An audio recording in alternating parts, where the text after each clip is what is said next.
नमस्कार। The virus computer centre के online classes में आप सभी का बहुत बहुत स्वागत है। तो कैसे हो आप लोग? उम्मीद है कि अच्छे होंगे। लास्ट क्लास में हम लोग बात किए थे हार्ड डिस्क के बारे में। आज हम बात करेंगे फ्लॉपी डिस्क और सीडी डीवीडी के बारे में। बात कर लेते हैं फ्लॉपी डिस्क के बारे में। फ्लॉपी डिस्क एक सेकेंडरी मेमोरी होता है। हार्ड डिस्क को बोला जाता है फिक्स्ड ड्राइव, यानी डेटा ट्रांसफर करने के लिए हार्ड डिस्क का इस्तेमाल नहीं होता था। जब यह ध्यान में आया कि डेटा को एक कंप्यूटर से दूसरे कंप्यूटर में कैसे ट्रांसफर किया जाए, उस समय फ्लॉपी डिस्क तैयार हुआ। फ्लॉपी डिस्क 1967 को IBM कंपनी द्वारा तैयार किया गया और फ्लॉपी डिस्क माइलर नामक एक प्लास्टिक से तैयार हुआ है और उसके ऊपर फेरिक ऑक्साइड का एक लेयर होता था, यानी परत हुआ करता था। और फ्लॉपी डिस्क का जो डिस्क होता है उसको सुरक्षित रखने के लिए एक प्लास्टिक जैकेट से उसको ढक दिया जाता था। अब यहाँ पे एक प्रॉब्लम है कि डिस्क उसके अंदर है, यानी प्लास्टिक जैकेट से मुड़ा हुआ है और उसका जो ड्राइवर है वो बाहर है। तो डिस्क में जब तक वो हेड टच नहीं होगा काम नहीं करेगा। इसके चलते क्या किया गया, फ्लॉपी डिस्क का एक साइड कटा हुआ रहता था और उसमें एक एल्युमिनियम का पाथ होता था और वो ऊपर नीचे होता था। वहां पे एक लॉक भी था। जब आप उसको ड्राइवर में, यानी फ्लॉपी डिस्क को ड्राइवर में डालते थे, उस समय वो लॉक खुल जाता था।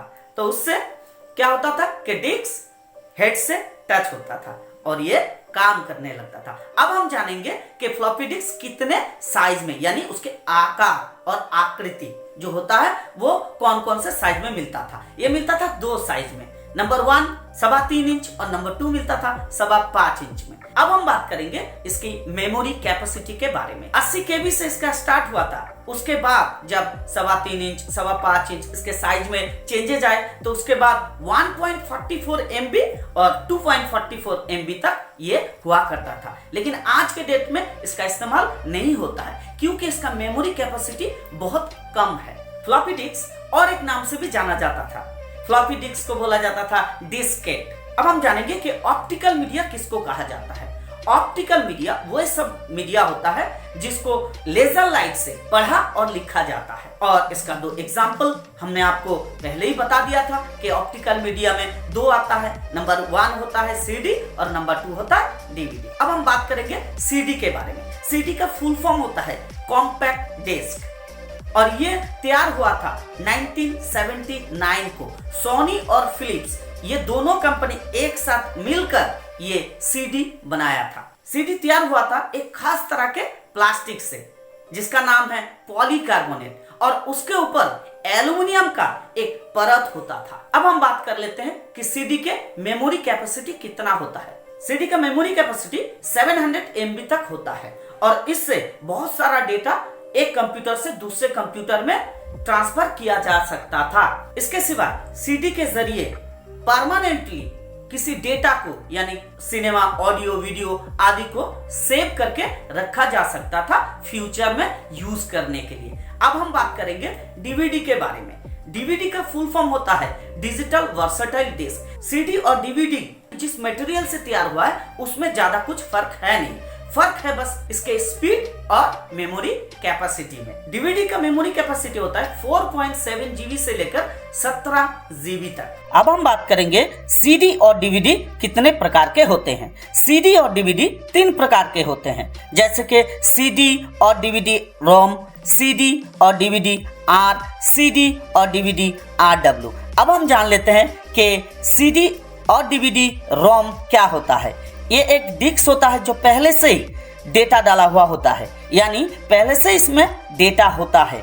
इसको आप बस पढ़ सकते हैं लेकिन इसके ऊपर आप कुछ राइट नहीं कर सकते। जैसे कि आप बाजार से ऑडियो के डिस्क, वीडियो के डिस्क, किसी भी फिल्म के डिस्क और सॉफ्टवेयर या तो किसी गेम के CD जो आप खरीदते हैं उसको बोला जाता है CD और DVD ROM। अब हम बात करेंगे CD और DVD R के बारे में।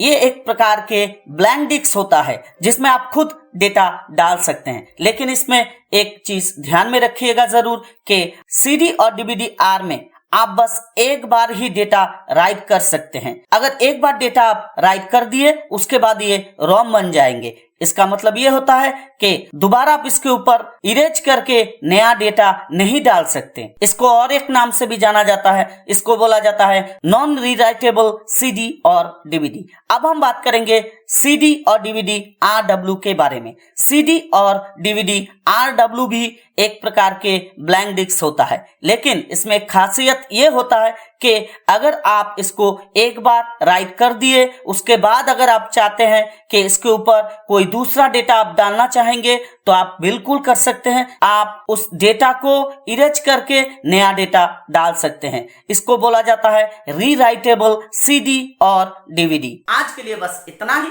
फिर मिलेंगे नेक्स्ट क्लास में। तब तक घर में रहिएगा, सुरक्षित रहिएगा। Stay in touch with the virus computer centre. और अगर आज का ये वीडियो आप लोगों को अच्छा लगा हो तो प्लीज वीडियो को लाइक कीजिएगा, कमेंट कीजिएगा, शेयर कीजिएगा और द वायरस कंप्यूटर सेंटर के यूट्यूब चैनल को सब्सक्राइब करना मत भूलिएगा। Thank you very much.